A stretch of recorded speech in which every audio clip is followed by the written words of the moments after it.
Welcome, fight fans. We wanted to start off today's episode by giving our prayers and condolences to the families of Marcus Robinson and Solomon Shirley. We wanted to do a 10-second count for these warriors, for these great men that we lost recently. We just want to do a 10-second count.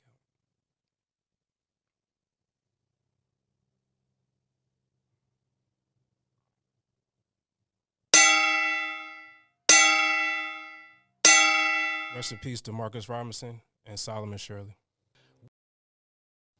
Welcome back, fight fans, people who are intrigued by the exciting world of boxing. Once again, we are the Unprofessional experts. It is JMC and Davo. Go ahead, like, follow, subscribe, tell a friend to tell an aunt to tell a best friend to share with the grandma, because if you do not, we will fight you in real life. Go ahead, pick your favorite podcast station, Pandora, Apple Podcasts, iHeartRadio, Spotify. Just search the Unprofessional Experts podcast and get tuned right in. We got a special episode for you today. Let's get started with all of the weekend's best action. Yep, and this is Davo behind the scenes asking the questions today, and we're going to start off with Canelo versus Munguia matchup. How are you feeling about that one last night? Good scrap. Okay scrap. I actually thought Munguia was going to go away from here, but to be honest, he did better. He didn't go away from here. That's what you thought. You thought he was going to go away from here, and he did not. He got dropped. He did. He got hurt. But he didn't get away from here. Now, that's what I was trying to tell you. This man's a good fighter. I was trying to explain that to you. But I would also say Canelo carried him. He didn't want to knock out. He didn't want to TKO his fellow countryman, and he allowed Munguia to go on to a decision. If you ask me my honest opinion, I wholeheartedly disagree with that. I don't think he carried him. I think Munguia stood in there the whole fight. He stood toe-to-toe with Canelo, which is dangerous. It's dangerous for any human being on the planet to stand toe-to-toe with Canelo. And he stood in there. Yeah, he got dropped once, but he got back up. Respect. He did earn points in my book. I need you to say that louder. Respect, because you really disrespected my guy Munguia. Even though he lost, but I did predict the loss and what happened. You predicted that he was going to get put to sleep. Well, I did think his chin was going to fail him, but it held up. That uppercut in the fourth almost, sealed the deal. It was nasty. The uppercut was nasty. He was able to get back up and get right back into action in true Munguia style. I assumed he was going to get folded up and go away from here, but Canelo carried him. No folding chair activity for Jaime Munguia. He did not get folded up. I mean, he got dropped, but he did not fold. I like that he held his own against a certified, legitimate legend in the sport, and so that lets us know that he doesn't have to go back to the John Ryaders of the world. He can continue to match up with the elites, the top-level talent in the sport. So I'll give him respect for that. So that leads me right into my next question. What do you think is next for Jaime Munguia? I'm still not the biggest fan of Jaime. Not even just a little bit more respect for this man after that? No, I really feel like Canelo decided, because he said he didn't want to fight fellow Mexicans, and so I feel like the legend in Canelo gave Munguia grace and allowed for his fellow Mexican soldier. What fight were you watching? The fight that happened last night. I mean, Munguia is all right. He's still not the best defensively. Who does he have to beat in order for you to give this man, put more respect on his name? It would have been nice if he could beat Canelo last night. Then the entire world would have respected him. It would have been a continuing of the shock value of fights that have been going on here recently. But there aren't too many men walking this planet that can beat Canelo in a boxing match. Let's just be honest about that. This is very true. And so, to answer your question, let's see Munguia against, more top talent in the division. He recently was called out by Benavidez after he beat Ryder. Benavidez said that he was ducking him. He tweeted, he had a little rant. That Munguia was ducking Benavidez? Those were his words, not mine. And so, granted, I'm pretty sure he would get folded up against Benavidez, but let's just see him against better guys, better talent. It's time for him to continue the trend of fighting top talent. Doesn't matter who it is. Caleb Plant's out there. You got Big Charlo. He's out there. I really like Caleb Plant. And so Plant Munguia would be a good scrap. You know, and Plant can really box. He can utilize the ring. And so Munguia would have to find out a way to effectively use his aggression against Plant. So that would be a great test. And Plant's looking for a partner, a dancing partner. So I think Plant could be a great matchup for Munguia. Somebody, if he can hurt, stop, you know, get rid of Plant, then we're talking about the next best thing coming out of Mexico. But and then you will put some respect on his name. Only then. But until then, no respect given. He did earn a little bit, but I'm still not the biggest fan. Once he tightens up defensively, you know, and once he's able to So you're knocking this man because he's about that action. He's about that action, but it's flawed. But it's getting better. He's working on it. It's getting better. It wasn't as flawed. Maybe he let his skill level down because of the opponent that he was facing, and his skill level, he was able to rise to the occasion against Canelo. Just wasn't good enough. And so I like to see what he does against somebody else. I think Canelo was intent on catching him. Like, he wanted to catch him in between shots. He wanted to catch him and knock him out with a good shot. That's what I think Canelo was attempting to do in this fight last night. Canelo was sparring.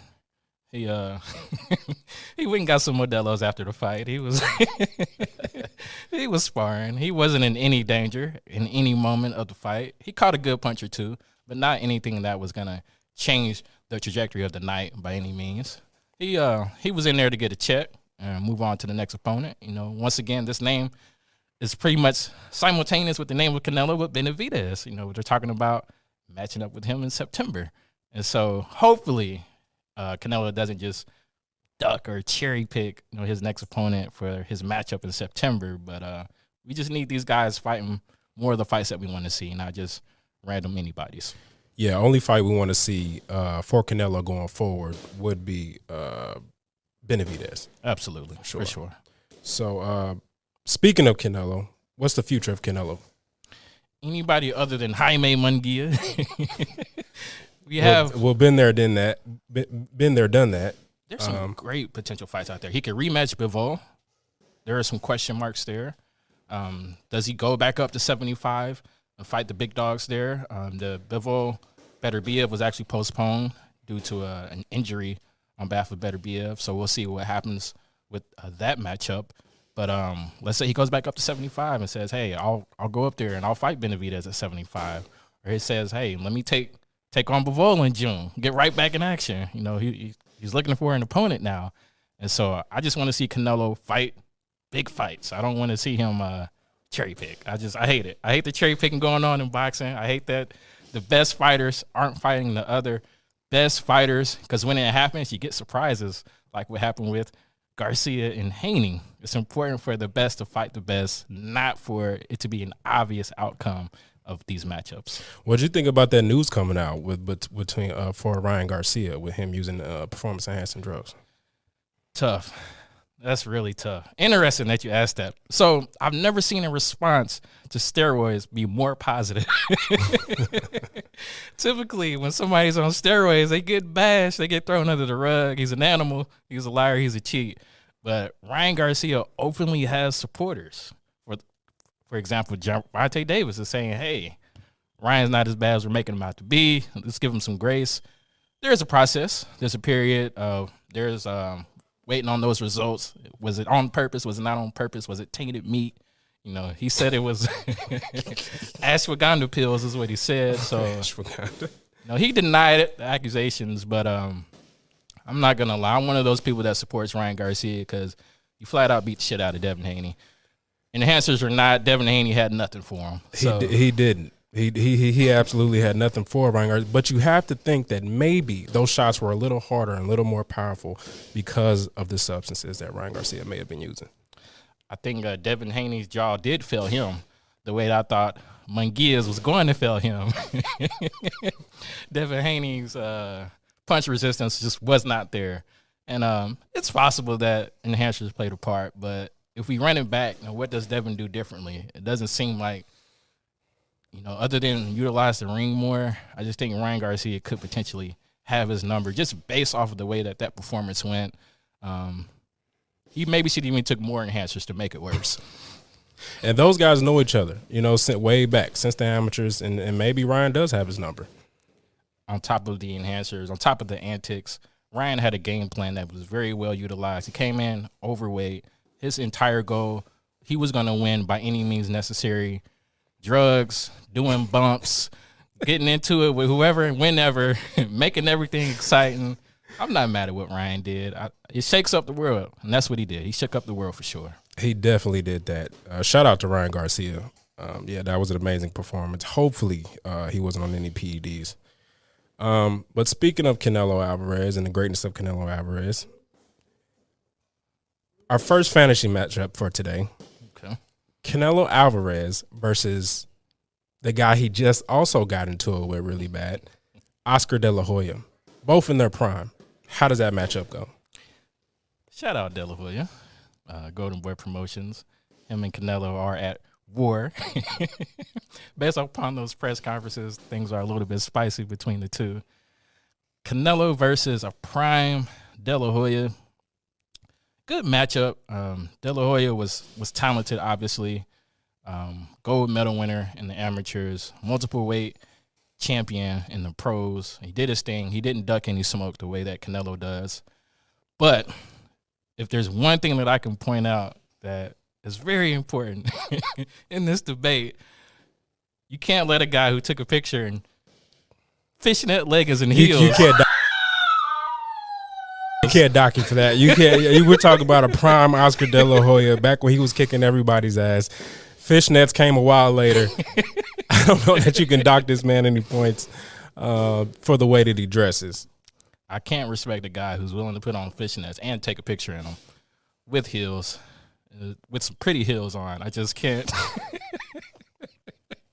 I hate that he did that, and he's extremely questionable in some of his antics as a promoter. I don't like what De La Hoya does as a promoter, as a fighter. Great matchup, but I don't feel like De La Hoya did one thing super great. He wasn't super powerful. He did have speed, but he wasn't the fastest fighter of his generation. Well, that's what he was. He was a very well-rounded, in my opinion, a very well-rounded boxer, right? And I believe his footwork and his speed were better than Canelo's in his prime. And I think that lends itself to potentially pulling out a unanimous decision against a prime Canelo if they were to, ever have this matchup. So let's say one person has had a unanimous decision against Canelo and Floyd. And so we're saying that a prime Oscar De La Hoya is of the stature of a prime Floyd Mayweather. Well, I think he uses his feet. I think that's his only option, because for anybody, if Oscar De La Hoya were to stand in front of Canelo and try to fight on the inside or anything of that nature, I think he gets destroyed. Absolutely. And I think most people would agree with that. So Oscar De La Hoya has to use his feet, and he had good footwork. He had a good jab. He had a good in and out game. He had good speed, like you said. So I think that's pretty much his only shot. Prime Canelo is stronger than a prime De La Hoya. So if we factor that in, I would even say prime Canelo had better head movement than a prime De La Hoya. And so even though De La Hoya was a good overall boxer, I think Canelo was an even better overall boxer. And I have a unanimous decision for Saul. It will be interesting. That would be a really good, interesting fight. Too bad. Oscar De La Hoya, what is he, 50 years old now? He's old school for sure. Yeah, he's old school for sure. We'll never see it, but that would definitely be interesting matchup. But I have one more fantasy matchup. Okay. And we're going to take this one outside the box a little bit. Okay. Drake is in a lot of he's in a heated battle himself right now with a young man named K-Dot, Kung Fu Kenny, Kendrick Lamar. All right. Fantasy matchup. K-Dot versus Drizzy. I think a lot of people are thinking, hey, man, K-Dot has Black Forces type energy. He definitely does right now. And Drake has all white forces with hearts on it type energy. He has certified lover boy energy. But, just looking at the tail of the tape, obviously Drake is taller. Obviously Drake is heavier. And so I think you can teach almost anybody how to fight. And it just comes down to heart. And so give him a little bit of practice. But it sounds like Kenny's got a little bit more heart. You think so? And he probably would have more speed. Hear me out. Hear me out. Drake is too big. He's too heavy. Pause. He's too big and too heavy is wild. Pause, man. He has the weight advantage. He's got the reach advantage. He's got the height advantage. And he's got motivation to make a statement. He doesn't want to come out there looking like fingernails painted light-skinned Drake. And so after getting dissed like that, I would be motivated as well. Absolutely. There's no reason for Drake to go out there and not beat the shit out of K-Dot. I got Drake all day. It hurts me to say it, but I got Drake in that matchup. I can't help but take K-Dot, man. I think the two-piece, the combinations, the 1-2-3s, the speed, the footwork, all of that will go in K-Dot's favor, in my opinion. K-Dot's probably going to come back-to-back just like the diss tracks, but I think Drake is going to come out with the heavy hits, the heavy bars, the game-changing bars, game-changing punches that gets the crowd going, gets the people going, gets the reaction that the entertainment world is looking for. Interesting matchup, but in reality, K-Dot's a small guy, and so it probably wouldn't even be a fair matchup. But, at the end of the day, Drake is still Drake, and he's got that kind of energy that he has. So, if he gets hit, who knows what kind of punch resistance he has. Who knows what type of chin Drake actually has, And if you ask me, K-Dot's probably got a better chin, pause, than Drake does. I would assume so, even in the size 7 men's shoe. Stature plays a part in the fight game. So, interesting matchup for sure.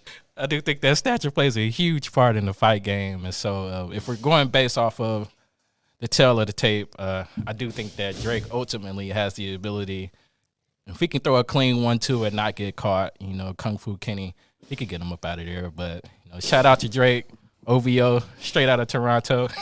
Shout out Kung Fu Kenny, straight out of Bompton or otherwise Compton. Hopefully these guys can stop the diss tracks. I'm tired of it. But shout out to both of those guys. But other than that, man, just a quick recap of everything going on in the world of boxing. Once again, we are the Unprofessional Experts podcast. Go ahead, follow, subscribe, because if you do not, we will actually drop a diss track on you ourselves. Tell a friend, to tell an aunt, to tell a grandparent, to tell a best friend, to share it with the grandma, because it is important to do so. Like, share, and subscribe. At the end of the day, it is JMC and Davo to the world below. Against the odds to be successful because it's not in your favor. The game ain't built for your success. You just gotta be a beast. You gotta be harder. You gotta be stronger. You gotta be meaner. You gotta be hungrier, because you're gonna be fighting an uphill battle. It's like escape velocity. To get out of the atmosphere, to go into space, you need the escape velocity. And if you don't have it, you're not gonna penetrate the atmosphere, because it's gravity working against you. It's embracing as part of the game. That's how it go. That's what it's physics. It ain't personal. It's science. For real, if you a young kid trying to do it, it's gonna run you down. It's gonna beat you up, but life gonna do it to you. Failing gonna do that to you too. That's real though. I think to stay inspired, you just have to make the decision that that's your intention. And I think that's what we see when we see young people do unbelievable things come from odds that's unbelievable. They had the raw intention, they had a strong intention, it was pure. And it drove them there, and it took them there, and they navigated, through all the speed bumps and the potholes and all that.